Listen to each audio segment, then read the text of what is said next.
আজকে আমরা শিখব কোরিয়ান সংযুক্ত ব্যঞ্জনবর্ণ। হ্যাঁ, কোরিয়ান সংযুক্ত ব্যঞ্জনবর্ণ মোট 5টি। এই যে এটা এটা ছিল হচ্ছে গিয়ক, মনে থাকার কথা। এখানে ডবল যদি গিয়ক হয় তো তার উচ্চারণ হবে হচ্ছে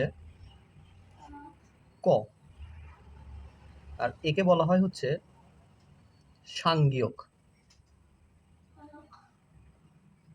সাংগিয়ক, এটার নাম যে সাংগিয়ক এটা মনে না রাখলেও হবে, কিন্তু ডবল গিয়কে ক উচ্চারণ হয় এটা মনে রাখা লাগবে। যেমন কিরকম, এই যে এটা হচ্ছে আকার আ, তাহলে এটা হচ্ছে কয় আকারে ক, আর এটা হচ্ছে আকার কয় আকারে কা। 2 নম্বরে এটা হচ্ছে দ্বিগুত, ডবল দ্বিগুতে হয় ত, তো এর নাম হচ্ছে সাংদ্বিগুত। সাংদ্বিগুত। তো এই যে এটা যদি হয় ত আর এটা হচ্ছে ও, তাহলে ত আর ওকারে ও, তো এরকম। এটা হচ্ছে বিউপ, যদি ডবল বিউপ হয় মানে 2টা বিউপ, তো তার নাম হয় হচ্ছে সাংবিউপ, আর উচ্চারণ হয় হচ্ছে প। তো সাংবিউপ, সাংবিউপ যেমন এই যে প আর এটা হচ্ছে হুস্যকার প, ডবল বিউপে প আর এটা হচ্ছে হুস্যু পু। এটা হচ্ছে ডবল জিউত, ডবল জিউতে হয় চ, কি নাম? সাংজিউত।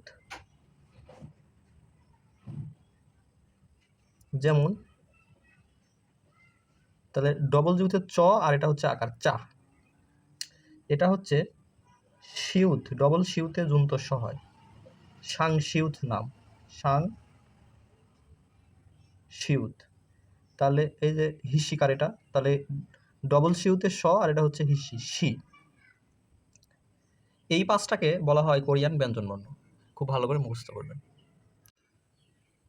কোরিয়ান সংযুক্ত স্বরবর্ণ 11টি। হ্যাঁ, আর এই সংযুক্ত 11টি স্বরবর্ণ শেখার মধ্যে দিয়ে আমাদের কোরিয়ানের সমস্ত বর্ণ, আকার ইকার যা আছে সব শেখা শেষ হয়ে যাবে।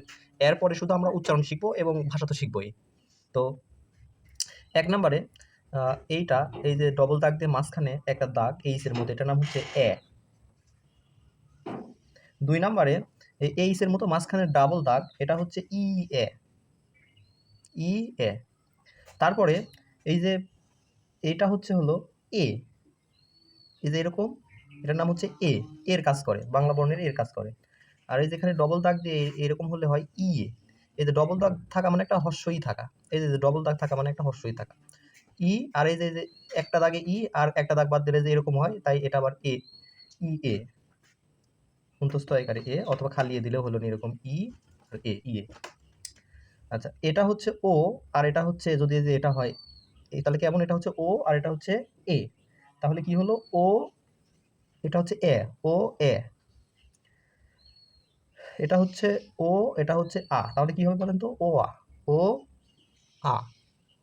আচ্ছা, তারপরে এটা হচ্ছে ও আর এটা হচ্ছে ই মানে হর্ষই, তাহলে কি হলো ও হর্ষই ওই।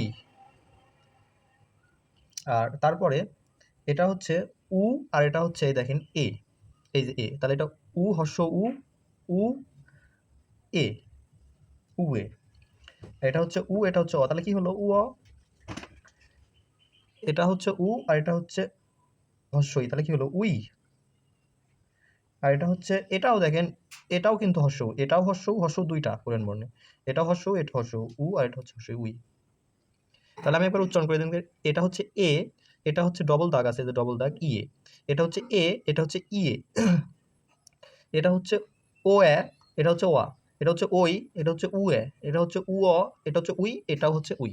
ঠিক আছে, খুব ভালোভাবে মুখস্থ করবেন।